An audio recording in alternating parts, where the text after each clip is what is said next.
Hello, I'm the real-life fake wizard. On July 28th, 2026, Halo Campaign Evolved fully released worldwide. If you bought the premium editions, you got a few days early access to Microsoft's Unreal Engine 5 remake of Halo Campaign Evolved, sold as the start of a new era for the franchise that built Xbox. Within the first 30 minutes of gameplay on the newly invented prologue missions, we hit a game-breaking bug on stream that required we restart the entire game from the credits again. And if myself and Hypnoticc, friend of the channel, hitting this bug on stream wasn't enough for you, Ohnotitsalexx hit the same bug on his own stream too. Across the internet, people have taken to posting clips featuring all the bugs that they're experiencing with this game. Across all platforms, mind you, with reports coming in that this Xbox game actually plays best on the PlayStation 5 Pro. This is the 25th anniversary year of the Halo franchise, and here we find Microsoft's attempts to celebrate that anniversary and also open the door for non-Halo fans to enter into the franchise was shipped in the format of a $70 premium edition bug-ridden disaster that breaks in the opening minutes. Okay, so let's get the product details on the table here for proper examination. Halo Campaign Evolved launched on July 28th, 2026 on Xbox Series X and S, PC, and PlayStation 5. Standard edition is $50, premium early access ran you $70 in the United States. You get the Combat Evolved campaign rebuilt in Unreal Engine 5, Sprint, aim down sights, later on weapons early, vehicle hijacking, up to 4-player online co-op, console split screen is back, skulls are back, and 3 new prequel missions called Operation Meteorite. There is no competitive multiplayer. You do not get Firefight, you do not get Forge, you do not get Theater. The Master Chief Collection already gives you 6 campaigns and multiplayer. Campaign Evolved just gives you the remade campaign and 3 boring bonus missions. And you might say, Wizard, come on, the reviews are fine. Are they? I mean, if your position is that the reviews are fine, then you're only paying attention to Access Media shill reviews. On Steam right now, the reviews are sitting at mixed for many reasons. Some I mentioned above with all the bugs, but also because Microsoft slapped a login wall on top of this campaign-only game when you first boot it up. Yes, in a similar way to how Marvel Tokon requires you to sign into a PlayStation account to play it, Halo Campaign Evolved also requires you to log in to an Xbox account to play it, should you get either game on Steam. Other Steam reviews cite crashes, stutters, shader hangs, cutscene desyncing, audio popping on the Truth and Reconciliation mission, and AMD and Nvidia driver crashes on specific missions too. Digital Foundry flagged Unreal 5 traversal stutter and outdoor performance that can't hold the 60 FPS target.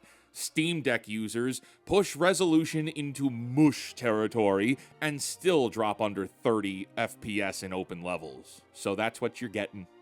Now, I've heard it described as when it's Halo, it's okay, but this really is the what if Halo ran through Unreal Engine 5, the experience kind of game. And I think that's pretty accurate. This is just another thin product from Xbox with broken edges, designed almost entirely as Game Pass fodder. This game is not meant to be bought. It is just meant to be content. Now, let's talk about Operation Meteorite, which is the new bonus content and truly the only motivation for playing this game at all. The Master Chief Collection already has everything on it, including the original designs for these games. The only possible reason to play Campaign Evolved is because you're a Halo fan, perhaps, and you want to experience these prequel missions that take place a year before the classic campaign. What you get is about 90 minutes of Purple Covenant ship hangars and kill rooms that look the same. Encounters feel slapped together with no real progression going from one to the next. All enemy types are seemingly here, which kind of ruins the enemy progression of the actual campaign. You know, discovering different enemies as you go along. weapons will show up for no reason, and from a storytelling position, it makes no sense to be finding all of these UNSC weapons ready for you to pick up this deep in an enemy ship. Weapon placement in the original game is like earning tools through level logic. Like, those weapons are very specifically there as part of the story, but also because you need them. Here, in this prologue, they're just there. They're all there. Every weapon is just there. Which means here we find bad level design. Compound this with enemies that slide on the ground when you hit them with rockets. Going somewhere. He's dead. Oh, wait, no, he glitched it. What? Did he just slid across the ground? He ate it. Rockets.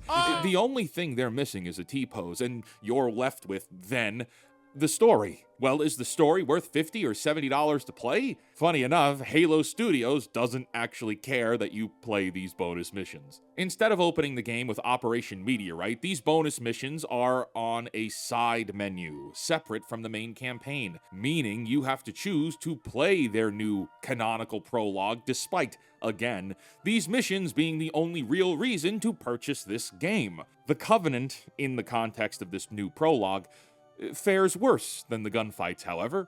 The plot turns them into operators of a human hunting preserve. This is cartoon cruelty. It's like a Saturday morning cartoon show now. Original Covenant violence came from religious dogma and imperial order. Humanity threatened their manufactured faith. That's scary because it's alien and it's also coherent. A hunting preserve as the new prologue to Combat Evolved is reductionist. It makes them smaller. It makes them sillier almost, in a kind of sick way. Oh, and we also get a Backstreet Boys introduction to the Halo Studios Covenant 2, where all the bad guys stand in a line while a prophet introduces client races like it's a toy commercial. Combat Evolved taught you elite leadership by making the grunts and jackals react when the elite died. You learned who everyone was by fighting. Meteorite explains the Covenant with millennial MCU-style villain dialogue, and very, very stiff staging. This is a great case of telling and not showing.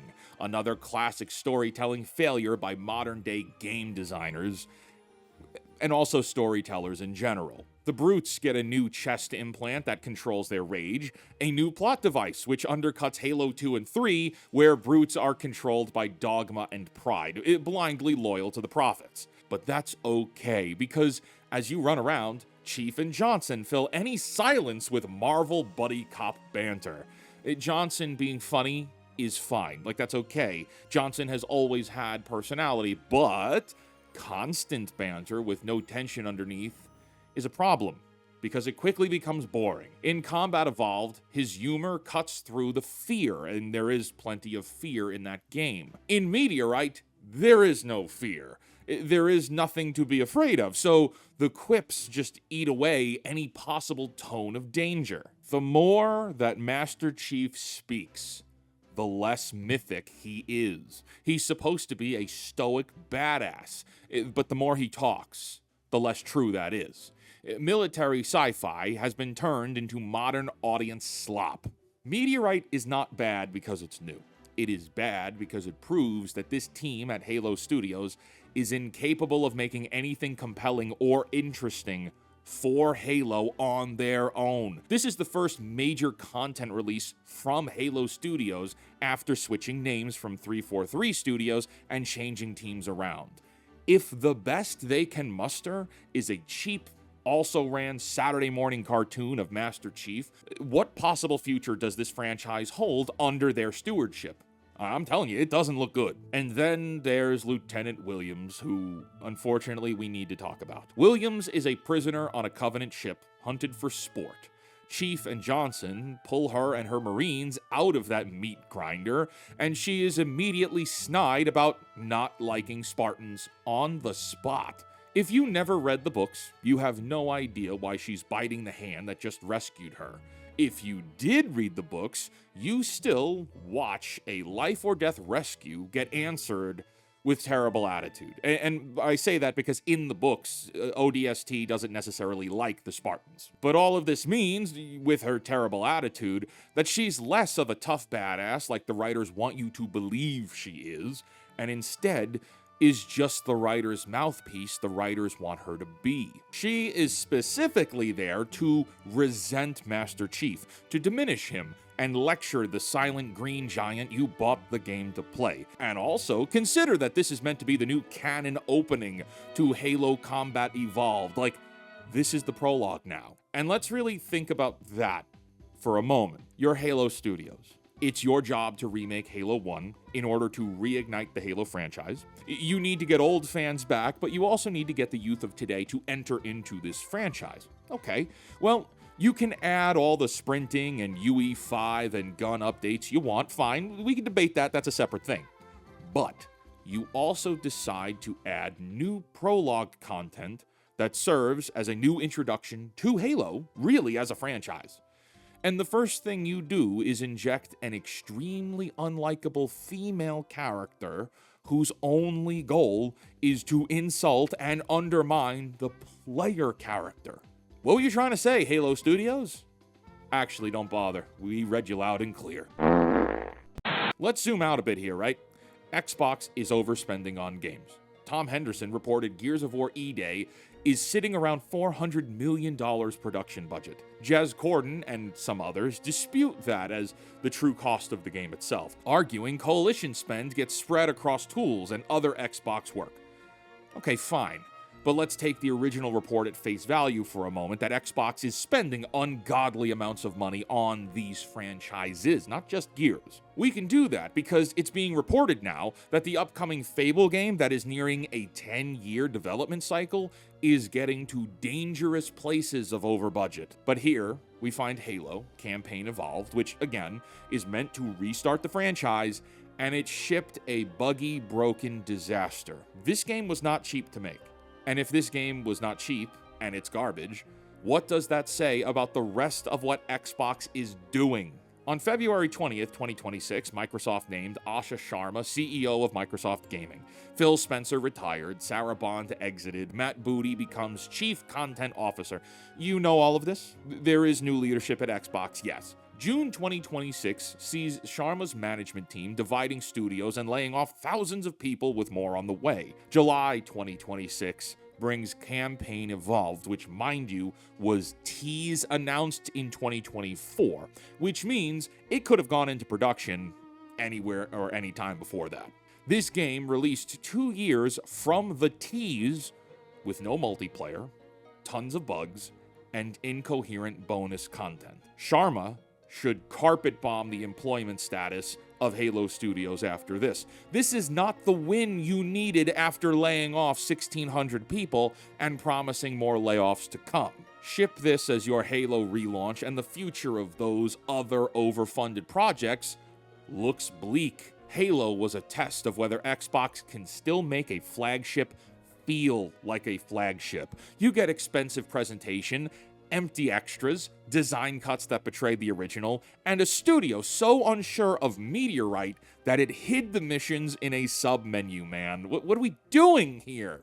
Halo Studios wears a new name and ships the same instincts that eroded the brand after Bungie left. If Xbox is willing to ship mediocrity this poor with Halo, what are they willing to stomach for something like Gears of War? How terrible will the new Fable game be? Playing Campaign Evolved is like a red neon sign in the shape of a Master Chief helmet. Asha Sharma and Xbox need to clean the house even more than they already are. Another rebrand will not fix this. Another memo and moving faster will not fix this. Fire the people who signed off on this game. Fire the writers who inserted Lieutenant Williams to dunk on Master Chief. Fire the decision makers who looked at a thin, buggy remake and decided to tell us and market to us that this was a new era. This company fails at the work that used to define it. When you're not competing on craft, you really don't care. And believe me, they really don't care anymore. Do not buy Campaign Evolved, either as a reboot or as a nostalgia tax, as people say on the Twitters. Do not support this company. Halo Studios needs to go the way of the dodo bird because it's run by dodo birds. Until next time, create, innovate, inspire, and cancel your Disney Plus subscriptions. Man, this game is crap, but it does make you want to go play Reach again. Or ODST. Or Halo 2. Or, I gotta go. We're gonna go play more Halo. All right, bye-bye.